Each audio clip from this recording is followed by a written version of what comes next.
उत्तर प्रदेश के स्वास्थ्य मंत्री जयप्रताप सिंह के प्रभार वाले जिले और मेनका गांधी के संसदीय क्षेत्र सुल्तानपुर में अस्पताल प्रशासन का एक कारनामा आपको स्तब्ध कर देगा। अस्पताल प्रशासन ने जिस व्यक्ति को मृत घोषित कर दिया था, दरअसल वो जिंदा निकला। जिस व्यक्ति को लाश समझकर घर में ले जाकर चिलर में रखा गया था, उस चिलर में लेटे हुए मुर्दे में हरकत हुई तो घर वाले हैरत में पड़ गए। उन्हें यकीन ही नहीं हो रहा था कि वो जो देख रहे हैं वो सच भी है या नहीं। तत्काल पड़ोस के डॉक्टर बुलाकर लाए गए। उन्होंने चेक किया तो पल्स और ऑक्सीजन लेवल दोनों ठीक था। रोते हुए परिवार में खुशी की लहर दौड़ गई।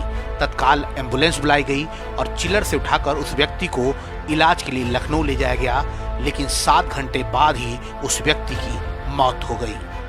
भाई देखो, मेरी भतीजी बताई कि पापा हिल रहे हैं, तो मैंने तुरंत उनको वो ऑक्सीजन वाला जो है उसको हटा के मैंने पंच किया। पंच करने के बाद दिल की धड़कन थोड़ा महसूस हुई। मैंने मुंह में हवा दी तो कुछ महसूस हुआ। तो चेक गुफरान डॉक्टर कोई हैं, उन्होंने उंगली लगा के चेक किया, पल्स चेक करने वाला, उन्होंने देखा पल्स चल रही है, तो तुरंत एम्बुलेंस लेके आएगा, लखनऊ लेके गए। कोतवाली नगर के दरियापुर मोहल्ले के रहने वाले 50 वर्षीय अब्दुल मामूद को सांस लेने में दिक्कत हो रही थी। रोगी के भाई की पत्नी साहिदा बानो कहती हैं कि हमारे जेठ को ऑक्सीजन की जरूरत थी। हम लोग सरकारी हॉस्पिटल लेकर गए। बहुत कहने के बाद 3-4 इंजेक्शन लगाया गया। इसके बाद भी मरीज को उलझन थी। हम लोगों ने कहा कि ऑक्सीजन लगा दीजिए, तो डॉक्टर ने कहा ऑक्सीजन अभी खाली नहीं है, मिल नहीं सकता।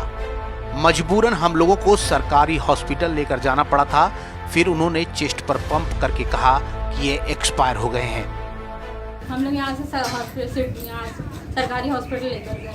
हॉस्पिटल वहाँ लेकर गए तो उनको 3-4 इंजेक्शन लगा, वो भी बहुत ज़्यादा बोलने के बाद कि उनको देखो उनका इमरजेंसी केस है। फिर उसके बाद में इंजेक्शन लगाने के बाद भी उनको कोई सुकून नहीं था। तो बोले क्या ऑक्सीजन उनको लगा दीजिए, तो बोले ऑक्सीजन का क्या नाम है, अभी खाली है नहीं, अभी मिल नहीं सकता। और फिर एक आदमी ख़त्म हो गया, मर गया। फिर उसका ऑक्सीजन मास्क निकाल के दूसरे आदमी को लगा दिया जा रहा है। बल्कि मैं इस चीज़ का बोली भी कि उनको वो मास्क को सैनिटाइज कर दो ज़रा। तो बोल रहे तुम अपने पेशेंट से मतलब रखो, तुमको दूसरे पेशेंट की ज़रूरत नहीं है पूछने की। डॉक्टरों के मृत घोषित करने के बाद परिवार वाले शाम को मामूद को मृतक रूप में लेकर घर आ गए। घर में कोहराम मचा रहा। रिश्तेदारों को मौत की सूचना दे दी गई। मिट्टी शुक्रवार सुबह होनी थी, इसलिए चिलर लाकर लाश को उसमें रख दिया गया। रात में मामूद की बेटी सना अख्तर उसी चिलर के पास बैठी थी। उसने बताया कि धीरे धीरे चादर हिल रही थी। हमने अपनी अम्मी को बताया। फिर जिस फ्रीजर में रखा गया था उसको हटवाया और जब चेक किया तो लगा उनकी सांस चल रही है। सुबह मट्टी होना था तो इसकी वजह से बॉडी फ्रीजर में रख दिए थे और बदन फिर भी पूरा गर्म था, उनका सांस चल रही थी। फिर लाके डॉक्टर को चेक कराए तो बोले अभी भी जान है इनके अंदर, सांस है, चल रही थी।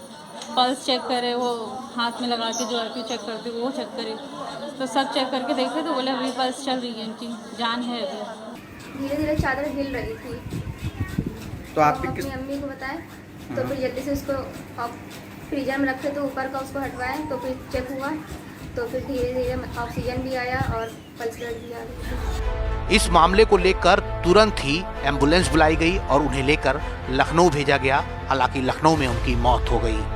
इस मामले में जब जिले के मुख्य चिकित्सा अधीक्षक डॉक्टर SC कौशल से पूछा गया तो उन्होंने साफ शब्दों में इनकार कर दिया कि ऐसा हो ही नहीं सकता। उनका कहना है कि मरने के बाद बॉडी सिकुड़ती है, जिसको लेकर हो सकता है कि मृतक के परिजनों को भ्रम हुआ हो।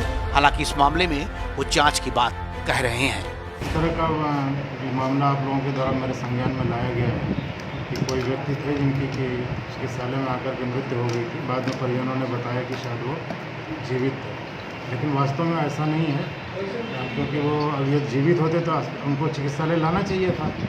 मुझे जो लगता है कि ऐसा हुआ होगा कि मरने के बाद, मृत्यु के बाद जो है हाथ पैरों में अकड़न होती है, जिससे कि कई बार उंगलियों में हरकत हो सकती है, या लिम्स जिसको हाथ पैर है उसमें भी कई बार हरकत होती है, जिसको भी लोग जानता हुआ ये समझ लेते हैं कि अभी शायद वो मृत्यु नहीं हुई। मुझे ऐसा लगता है। नाउ 44 के लिए सरफराज अहमद की रिपोर्ट। सुल्तानपुर और अमेठी की सबसे पहले और सबसे तेज खबरें देखने के लिए सब्सक्राइब करें नाउ 44 न्यूज चैनल।